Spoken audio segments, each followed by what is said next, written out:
গত 4 মাস হয়ে গেল এএসপি পলাশ সাহা পৃথিবী ছেড়ে তার পরিবারকে ছেড়ে চলে গেছে। তার চলে যাওয়াকে কেন্দ্র করে অনেক রকম চাঞ্চল্যকর তথ্য সোশ্যাল মিডিয়ার মাধ্যমে ধরা পড়েছে। আর যেহেতু তার মৃত্যু স্বাভাবিক মৃত্যু ছিল না, স্বাভাবিকভাবে তার মৃত্যুটা ঘটেনি, তো সেই জন্য তার মৃত্যুকে কেন্দ্র করে অনেক রকম তদন্ত করা হয়েছে। আর সেই তদন্তে অনেক রকম তথ্যও বেরিয়ে এসেছে। তো এতদিন পরে তার মৃত্যুর আসল রহস্য জানা গেছে। অবশেষে জানা গেছে তার মৃত্যুর আসল কারণ কি। তো সম্পূর্ণ তথ্য জানার জন্য অবশ্যই পুরো ভিডিওটা দেখতে হবে।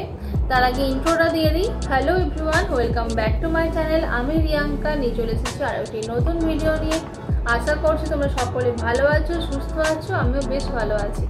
আমার একটি নতুন ভিডিওতে তোমাদের সকলকে জানাই ওয়েলকাম ও ভালোবাসা। তো ভিউয়ার্স, গত 4 মাস আগে যে মানুষটির অস্বাভাবিকভাবে চলে যাওয়াকে কেন্দ্র করে নানা রকম তদন্ত করা হয়েছে, আবার সেই তদন্তের উপর ভিত্তি করে বিভিন্ন রকম তথ্য আমাদের সামনে এসেছে।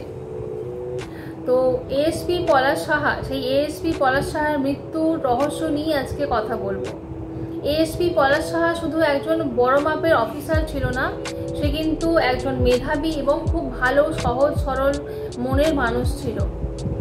আর তার পরিবারের মধ্যে তার মা এবং বউকে নিয়ে যে অশান্তি লেগে থাকতো, সেটা কিন্তু আমাদের এখন কারোর অজানা নেই। যারা পলাশ সাহার ভিডিও এতদিন ধরে দেখে আসছো তারা তো সবাই জানো।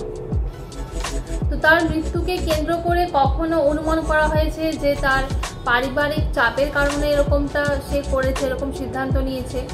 আবার তদন্ত করে কখনো জানা গেছে বা কখনো অনুমান করা হয়েছে যে এর পেছনে অন্য কারো হাত থাকতে পারে।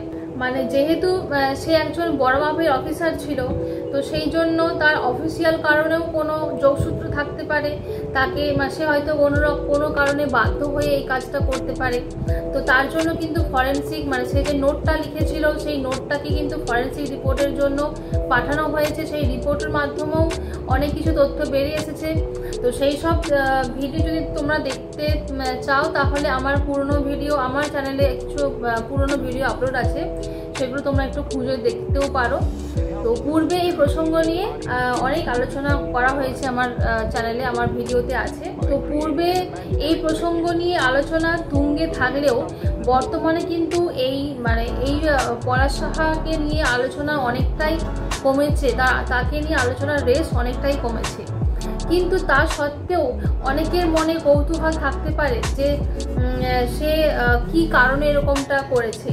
যেহেতু তাকে এই ব্যাপারটা নিয়ে এত কিছু জলঘোলা হয়েছে, ফরেন্সিক রিপোর্ট করা হয়েছে, তদন্ত করা হয়েছে, যে পারিবারিক কারণে এরকমটা সে করেছে নাকি তার পেছনে অন্য কোনো সূত্র ছিল।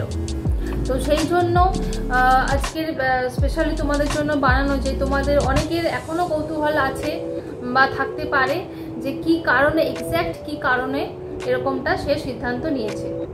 পলাশ সাহা যেহেতু একজন বাংলাদেশের এএসপি ছিলেন, হঠাৎই তার কেবিনে তাকে এইরকম আনএক্সপেক্টেড অবস্থায় পাওয়া যায়। আর তার এই আকস্মিক দুর্ঘটনায় তার পুরো পরিবার কিন্তু ভেঙে পড়েছে। বিশেষ করে তার মা আরতি সাহা এবং তার স্ত্রী সুস্মিতা সাহার নাম কিন্তু বারবার উঠে এসেছে। এই দুটো নামের সাথে তোমরা সকলেই এতদিনে পরিচিত হয়ে এসেছো যারা পলাশ সাহার ভিডিও দেখে এসেছো। কারণ এই দুটো নাম কিন্তু তার মৃত্যুর পেছনে বারবার উঠে এসেছে। মৃত্যুর প্রসঙ্গ নিয়ে আলোচনার যখনই হয়েছে তখনই এই দুটো নাম কিন্তু বারবার উঠে এসেছে। বর্তমানে তার পরিবার কেমন আছে, কে কোথায় আছে, সুস্মিতা সাহা কোথায় আছে, কি অবস্থায় আছে, সেটা নিয়েও কিন্তু আমি রিসেন্টলি একটা ভিডিও আপলোড করেছি, সেটা তোমরা একটু চেক আউট করতে পারো জানতে হলে। আর পলাশ সাহা চলে যাওয়ার পর তার মৃত্যুকে কেন্দ্র করে কিন্তু কখনো বলা হয়েছে যে এর পেছনে অন্য কারো হাত আছে। কারণ তার নোটটা যে ফরেন্সিক রিপোর্টের জন্য পাঠানো হয়েছিল, সেই রিপোর্টের উপর ভিত্তি করেও অনেকে অনুমান করেছে যে এর পেছনে কোনো তৃতীয় ব্যক্তির হাত থাকতে পারে। আবার একদল অনুমান করছে যে এর পেছনে তার মা আর স্ত্রীর মধ্যে যে একটা পরিবারের মধ্যে প্রায় দিনই মাঝে মধ্যেই অশান্তি লেগে থাকতো, সেই অশান্তির চাপেই কিন্তু সে হতাশ হয়ে এইরকম কাজ করতে বাধ্য হয়েছে। সেই ক্ষেত্রে প্রশ্ন উঠেছে যে পলাশ সাহা যেহেতু একজন পুলিশ পদে চাকরি করত, তাহলে তাকে তো এরকম অনেক কিছুই চাপের কাজের মধ্যে মানে চাপ সামলাতে হতো। তো এই রকম এত চাপ যে মানুষটা সামলাতে পারে, সেখানে সেই মানুষটা একটা পারিবারিক সামান্য কারণে কিভাবে এরকম একটা বড় সিদ্ধান্ত নিতে পারে। তো এই সব প্রশ্ন উঠেছে বলেই আরও জোরদার তদন্ত করা হয়েছিল। সেই সব তদন্তের ভিডিও আমার চ্যানেলে অলরেডি আপলোড করা আছে, তোমরা সেখানে দেখলে একদম ডিটেলসে সব তথ্য পেয়ে যাবে। তো পলাশ সাহা চলে যাওয়ার 4 মাস পরে সেই সব তদন্তের ওপরে ভিত্তি করে মানে এটা জানা যায়, অবশেষে এটা জানা যায় যে তার পেছনে কিন্তু, তার মৃত্যুর পেছনে কিন্তু অন্য কারো হাত নেই। মানে সে কারোর দ্বারা কোনো চাপে পড়ে যে এই কাজটা করেছে এরকম কিন্তু কোনো সত্যতা মেলেনি, এরকম কোনো কিছু ক্লু পাওয়া যায়নি।